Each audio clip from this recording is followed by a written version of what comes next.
In my last video, I said kind of casually, among other things, that you are a focal point of the universe. It's not something that we usually casually say. I thought that maybe it needs a little more explanation. I kind of explained it a little bit in the last video, but it's a big idea. If you read a lot of spiritual texts and a lot of maybe old religious texts, ancient philosophy, this is an idea that you'll come across more than once, so it is kind of casual.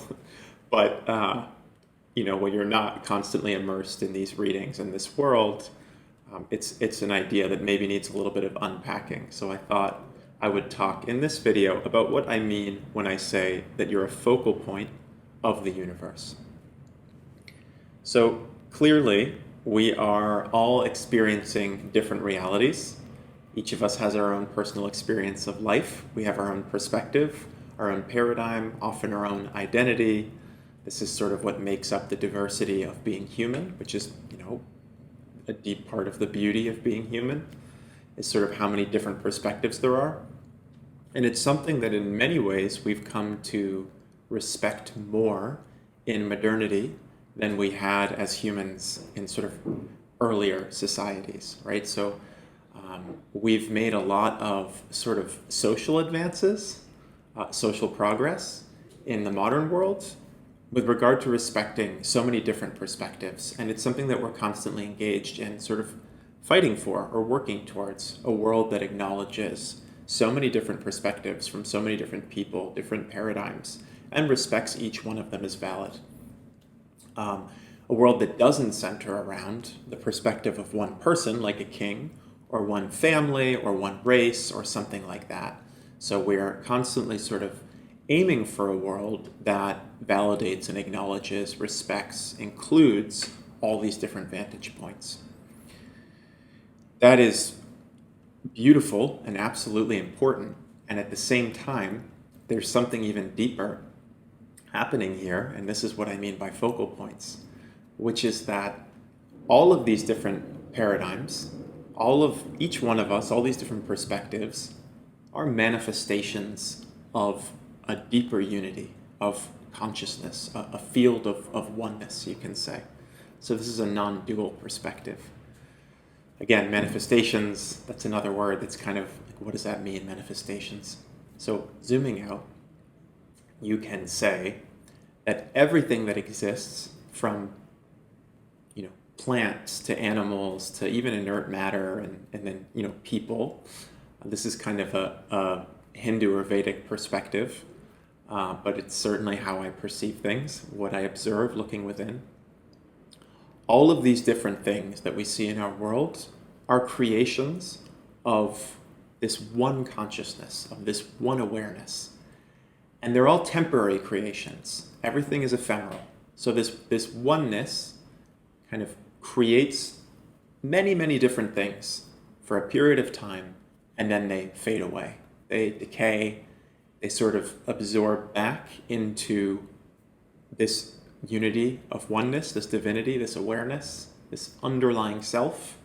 And then this underlying self casts up new forms, new creations. So as humans, we are, on one level, individual creations of this divine unity. But what happens for us as humans is that we have, what I talked about in the last video, we have this ego experience, which makes us self-aware, right? Animals are not aware that they are individual beings that will live and die. They certainly fight for their survival, but they don't have an existential awareness the way that we do. And we have this self-experience as this like one thing, right? I am me, and I'm going to defend my own interests. That's sort of what happens as we become more self-aware. And then the fear about death. If I'm me, what happens when I go away? What's left? From a deeper perspective of consciousness, you can say that in humans, the oneness of awareness manifests itself, you could say invests itself, creates a form, puts itself into a shape, a human shape, that is self-aware to the point that it almost loses its awareness of itself as the whole. So it's like divinity invests itself into this focal point, into this single point of awareness, which is what we are, that then recognizes itself on this created level, on this form level, knows that it exists. To exist is to stand apart from. So it knows that it stands apart from other things. I know that I am Conor. I know that I'm unique. And I know that I will die. This presents a pretty big challenge for the species. It's like the existential fear. But looking within deeply, meditating, however it happens, reaching a deeper awareness, you can perceive that the final feeling that you are singular, unique, that you're this isolated being in a hostile universe, that you're alone, that dissolves as you become more aware of this underlying reality, which is yourself as consciousness, as the creative power that creates all forms. And yes, on a relative level, you're also this form. So on a relative level, I'm Conor, I will die. On a deeper level, this form is just a temporary manifestation, a temporary creation and focal point of sort of all consciousness, of what I can feel inwardly that I am and that all things are, kind of behind the temporary creations that, come in and go out all the time, regularly. So focal point, I can also say, has to do with how we experience space and time. So on a relative level, as Conor, I exist in one place and one time, always, right? Right now I'm in my apartment in Buenos Aires. It's 2021. That's where I am. And tomorrow I'll be in a different place. Not going to get very far in quarantine, so I'll be pretty much in the same place, but I'll move around. And we know, like, this is how a court system works, law, justice, that you can't be in two places at once, right? That's why we can have, you couldn't kill that person because you had an alibi. You were somewhere else. So I just watched a movie where there was a court case and, they had to have an alibi. So that's why that comes to mind. He didn't commit the murder because he was somewhere else. So we know that we can't be in two places at once on this form level. And in terms of our experience day to day, that means that we have memories and a sort of a linearity of our trajectory through space and time.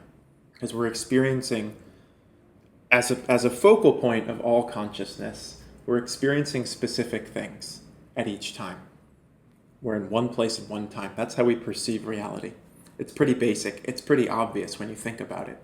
But it's kind of has a profound implication, because on the one level, we're kind of everything. We're like the all consciousness. We're divinity in all places, in all times, at once. We're not this limited focal point.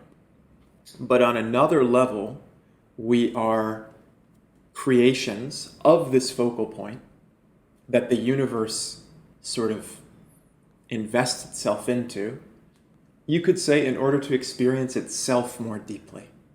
So these are all deep ideas, but there's an image that often comes into play in a lot of Eastern spirituality, whether in Hinduism or in many branches of Buddhism, which is this deity, this god, with many arms. There's even dance performances where you might have seen it, where dancers stand behind each other and create this sort of many-armed being.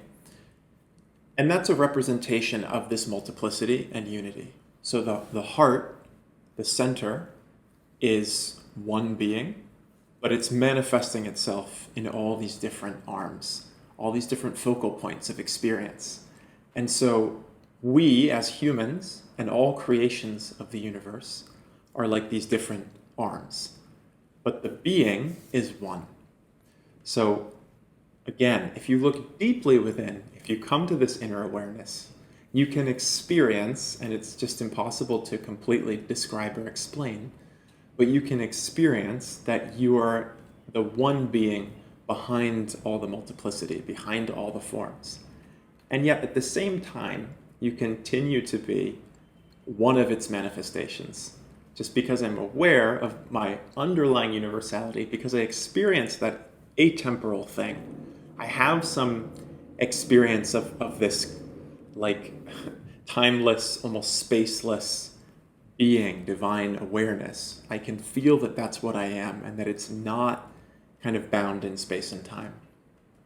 Just because I know that and I feel that doesn't mean that I'm not also, on a relative level, this particular manifestation, Conor, right? I'm not all people. I have one perspective. I'm living in one body that has one ethnicity, it's going to have one relative experience in the world. I'm going to have the experience of a white man on some level, right? On a relative level, as a gay man on a relative level, these things are going to sort of come into my experience of the world on this relative level.